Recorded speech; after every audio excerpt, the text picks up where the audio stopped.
수고하고 자녀들 위해서 헌신하고 희생한 것들 하나님께서 위로하여 주시고 또 복을 내려주시기 원합니다.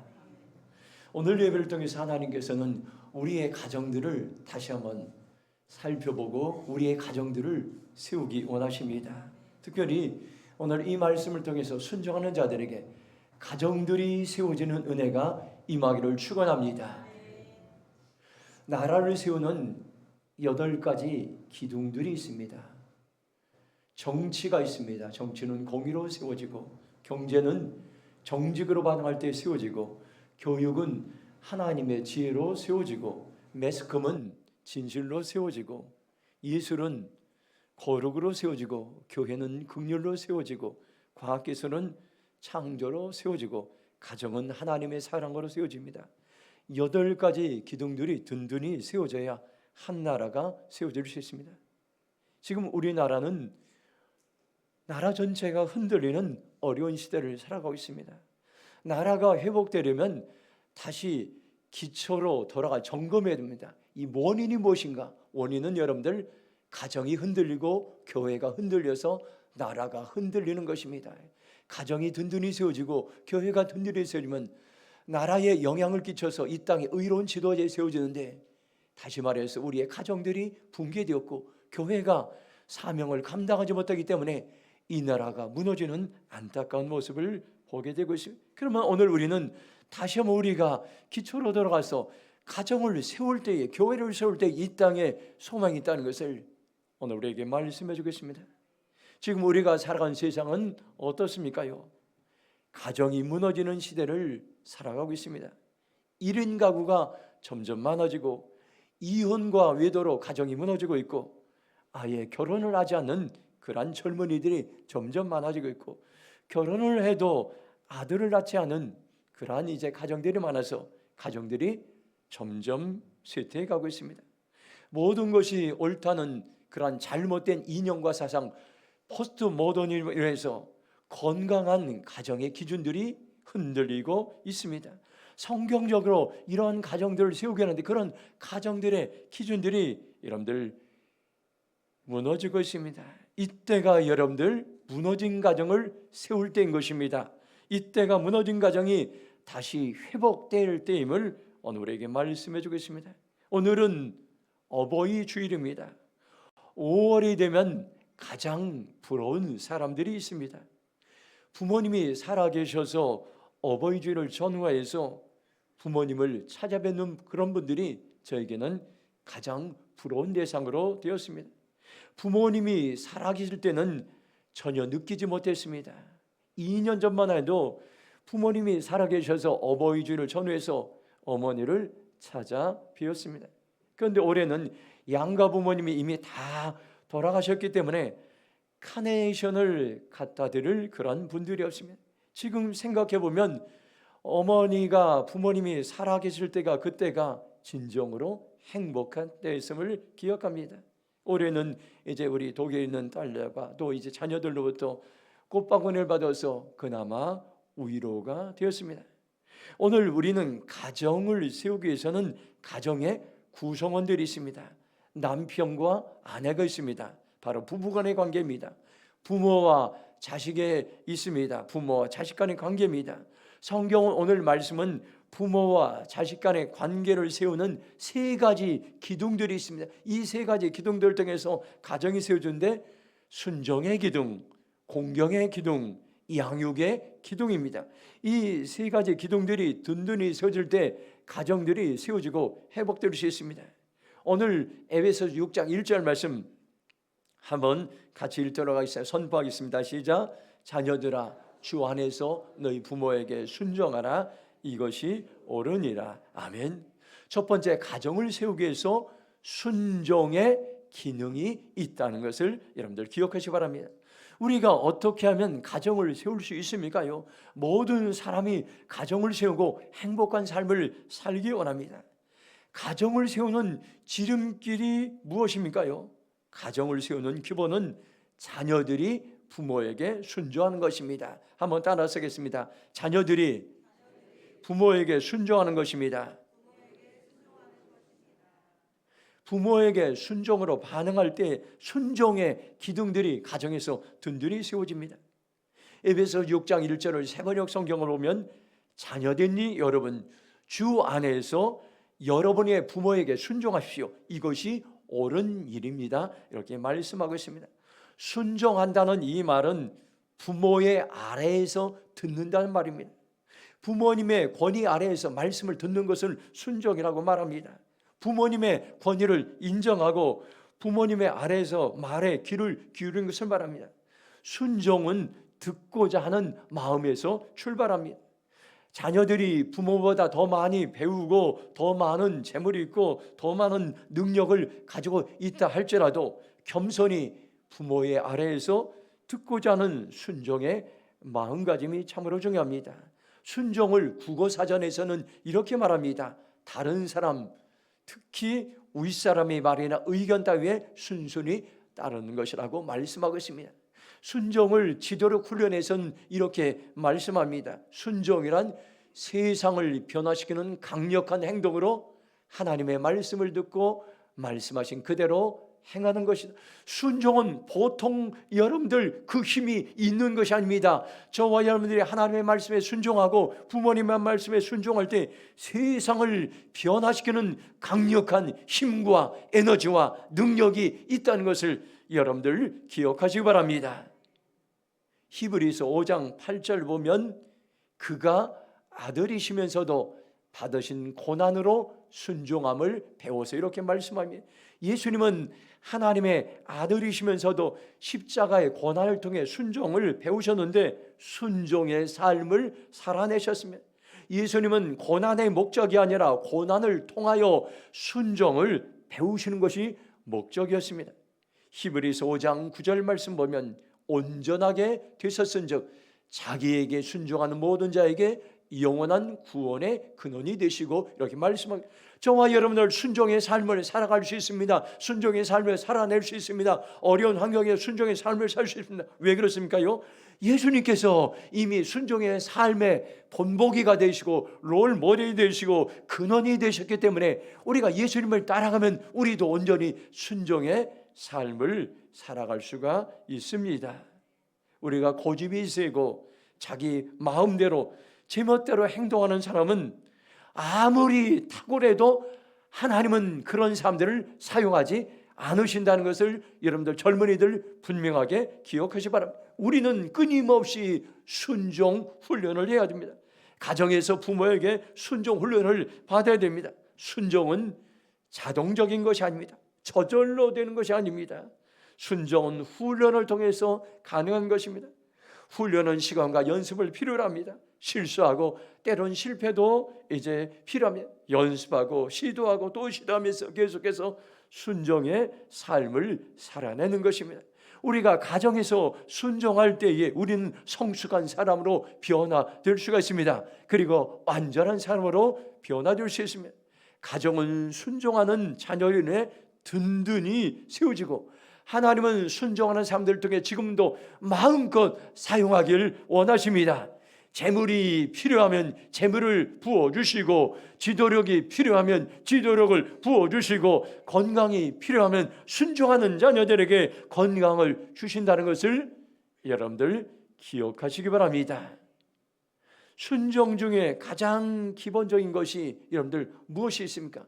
저는 말씀을 묵상하면서 부모님에게 용돈을 매달 드리는 것이 순종의 기초라는 것을 알게 되었습니다. 지난 날을 되돌아보면 후회스러운 것들이 저에게도 많이 있었습니다. 목회를 하다 보니 매달 사례비가 넉넉하지 못했습니다. 어떻게 해서든지 빚을 지지 아니하고 근검절약하며 수십 년 동안 살아왔습니다. 그러다 보니 부모님들에게 제대로 용돈을 드리지 못했습니다. 드릴 때도 때로는 제 마음속에 인색한 마음이 있었습니다. 부모님들이 다 돌아가시고 나니 그때 연약했던 저의 모습이 생각나고 합니다. 우리가 살다 보면 부모님에게 순종하려고 할 때 여러 가지 어려움들이 장애물들이 찾아옵니다. 그때 우리가 기억해야 될 말씀이 있습니다. 오늘 말씀 보니까 이것이 옳으니라 이렇게 말씀하셨습니다. For this is right라고 말씀하고 있습니다. 순종은 하나님 보시기에 옳은 것입니다. 마땅히 해야 될 일이라고 말씀하고 있습니다. 우리가 살아가면서 부모에게 순종하는 것을 소홀히 여길 때가 있습니다. 부모님의 말씀에 불순종할 때가 있습니다. 감정이 상하고 힘들고 바쁘다는 이유로 순종해서 멀어질 때가 있습니다. 그때 이 말씀을 기억하시 바랍니다. 하나님은 순종하는 사람들을 찾으시고 순종이 옳은 것이고 순종하는 사람들 통해서 가정을 든든히 세우신다는 것을 여러분들 기억하시고, 저와 여러분 우리를 통해서 가정에서 순종의 기둥들이 든든히 세워지기를 주님의 이름으로 축원합니다. 에베소서 6장 2절의 말씀 같이 읽도록 하겠습니다. 같이 읽겠습니다. 시작. 내 아버지와 공경하라. 이것은 약속 있는 첫 계명이니. 아멘. 두 번째로 가정을 세우기 위해서 공경의 기둥이 있다는 것을 여러분들 기억하시 바랍니다. 자녀들이 부모님을 공경하는 것은 조건이 없는 것입니다. 부모님을 공경하는 것은 하나님의 명령의 말씀이에요. 이것은 무조건 순종해야 되는 말씀이에요. 하나님은 자녀에게 부모를 보내주셨습니다. 공경의 국어 사전적인 의미는 남을 대할 때에 몸가짐을 조심스럽게 하고 받듬, 이렇게 말씀하셨습니다. 부모를 공경한다는 말은 부모를 대할 때 몸가짐을 조심스럽게 하고 존경하고 감사하고 돌보고 봉양하는 모든 것을 포함하고 있습니다. 부모를 공경할 때 가정이 든든히 세워질 수가 있습니다. 네 아버지와 어머니를 공경하라는 명령의 말씀, 하나님은 부모 공경을 무조건 순종해야 하는 명령의 말씀으로 주셨습니다. 공경하다, 이 말은 원어로 티마오라는 이런 의미가 있습니다. 이 말은 여러 가지 의미가 있는데 높이 평가하다, 가치를 두다, 존경하다, 경외하다, 경배하다, 이런 뜻이 있습니다. 부모를 공경하기 위해서는 어떻게 할까요? 부모가 많이 배웠던 적게 배웠던 상관없이 부모를 높이 평가하는 것입니다. 부모가 예전 부자든지 가난한지 상관없이 있는 그대로 부모를 높이 평가하고 존경하는 것입니다. 부모가 여러분들 건강하든지 병들었든지 상관없이 있는 그대로 높이 평가하고 존경하는 것입니다. 부모가 평범하든지 유명하든지 상관없이 있는 그대로 높이 평가하고 존경하는 것입니다. 바로 효자는 부모를 있는 그대로 높이 평가하고 존경하는 것이 진정한 성경의 효자임을 우리에게 말씀해 주고 있습니다. 레위기 19장 3절 보면 너희 각 사람은 부모를 경외하고 나의 안식일을 지키라. 나는 너희의 하나님 여호와니라 말씀하고 있습니다. 우리가 거룩한 삶을 살기 위해 부모님을 경외하고 안식일을 지키라고 말씀하고 있습니다. 부모님 경외는 히브리어로 야레라고 말씀합니다. 야레는 부모를 공경하는 그 마음의 태도, 내면의 모습을 말씀하고 있습니다. 마음으로 존경하고 사랑하고 순종하는 것을 말씀하고 있습니다. 또 부모 공경은 히브리어로 카바드라고 했는데 이것은 부모 공경의 이제 외적인 모습입니다. 부모를 돌보고 보살피고 관심을 가지고 배려하는 것을 말씀하고 있습니다. 우리가 부모님을 공경하기 위해서는 마음으로부터 존경하고 순종하고 그리고 행동으로 돌보고 보살피는 것을 이야기하고 있습니다. 하나님은 부모를 공경하고 경외하는 것을 안식일을 지키며 예배를 드린 것과 동일한 선상에서 그렇게 말씀하셨습니다. 하나님은 이처럼 부모를 공경하는 것을 가장 소중하게 여기고 있다는 것을 오늘 우리는 기억해야 될 것입니다. 지금 이 시대는 여러분들 가정이 무너지고 있습니다. 왜 그렇습니까요? 가정에서 부모를 공경하지 않기 때문인 것입니다. 성경은 부모 공경을 세상의 가치관과는 다르게 말씀하고 있습니다. 이제 머지않으면 우리는 또다시 여러분들 이 땅에 지도자를 뽑아야 합니다. 지도자를 뽑는 기준이 뭡니까요? 이 사람이 부모를 공경하는가 공경하지 않는가, 그것을 보면 이 사람이 어떤 지도력을 발휘하는가를 우리는 알 수가 있습니다. 여러분들 그 사람들이 가정에서 여러분들 형제들 자녀들에게 어떻게 해야 하는지 그것을 보므로 그것의 기준이, 이것은 숨길 수가 없는 것입니다.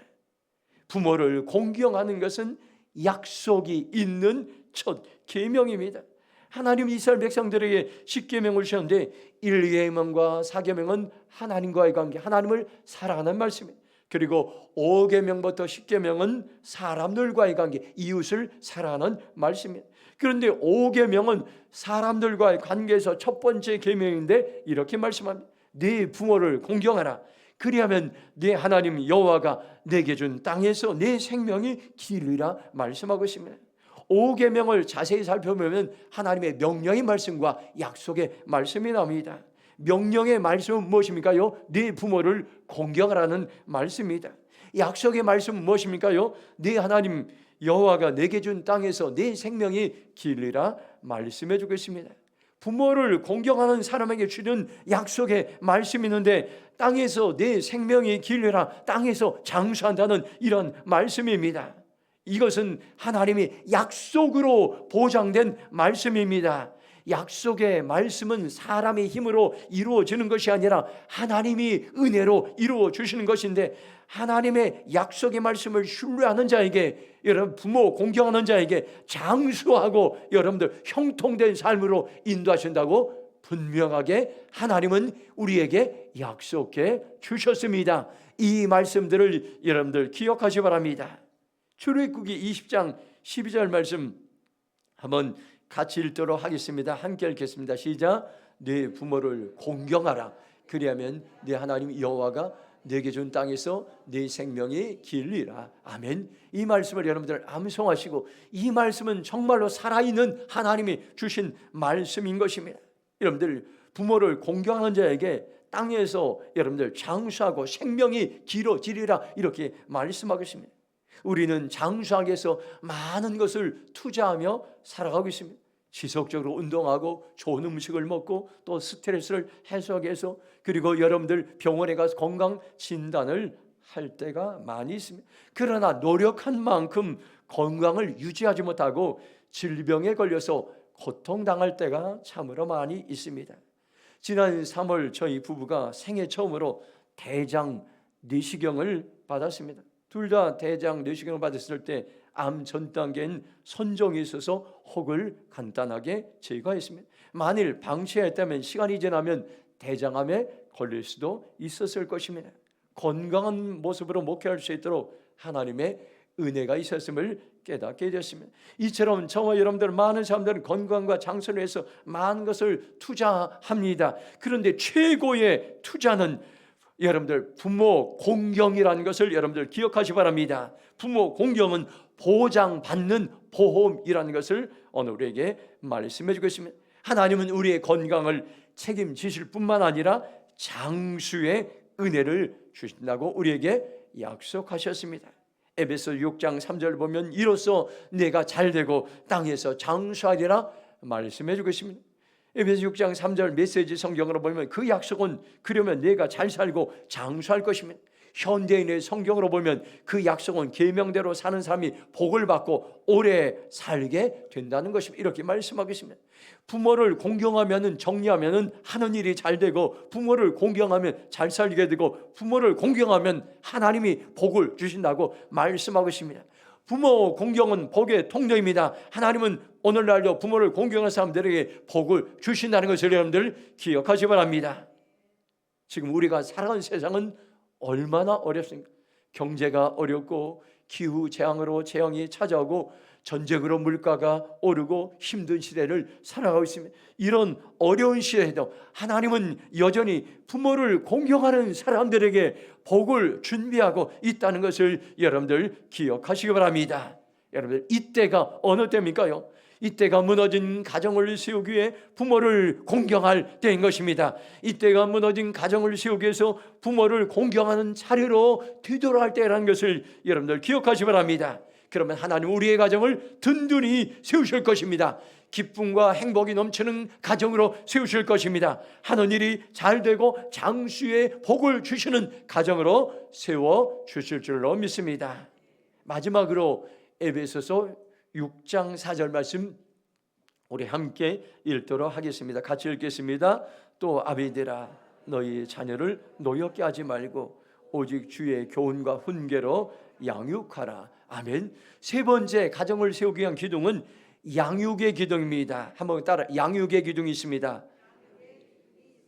하나님은 우리에게 가정을 세우기 위해서 가정에서 하나님의 말씀으로 양육하라고 말씀하고 있습니다. 우리 청년들이 이제 결혼을 하고 또 이제 남편을, 이제 아내를 맞이하는데 중요한 배우자감은 여러분들 말씀으로 자녀들을 양육할 준비가 된 배우자를 만나는 것이 참으로 중요합니다. 가정에서 아버지들이 해야 될 역할을 분명히 말씀합니다.